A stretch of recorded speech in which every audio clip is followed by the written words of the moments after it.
Chaque matin, Max, agent autoroutier, se prépare pour sa patrouille à bord de sa camionnette. Depuis quelques mois, il croise sur les bords d'autoroute des obstacles d'un nouveau genre, des bonbonnes de protoxyde d'azote.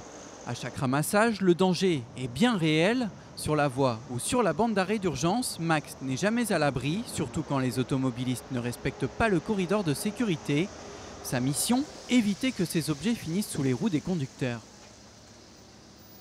Le risque pour les usagers, pour nos clients, c'est-à-dire qu'en fin de compte, quand ils voient une bonbonne, non seulement ils ne savent pas ce que c'est, ils pensent que c'est un objet et ils pourraient se déporter pour l'éviter. Et donc il y a des risques d'accident. Mais le risque ne se limite pas aux agents routiers et aux automobilistes. Pour les consommateurs de ce gaz hilarant, les conséquences peuvent être bien plus graves. 45 secondes de fou rire et ensuite les vertiges, les troubles visuels et parfois même le malaise. Autant de symptômes incompatibles avec la conduite. Pourtant, un jeune sur 20 avoue en consommer avant ou pendant qu'il conduit. Le message ici est clair, il faut sensibiliser. Aujourd'hui, c'est clairement un produit qui est sorti de son usage normal, c'est un usage normalement professionnel.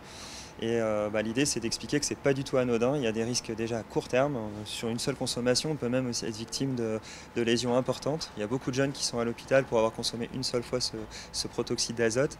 Et l'idée, c'est une prise de conscience générale.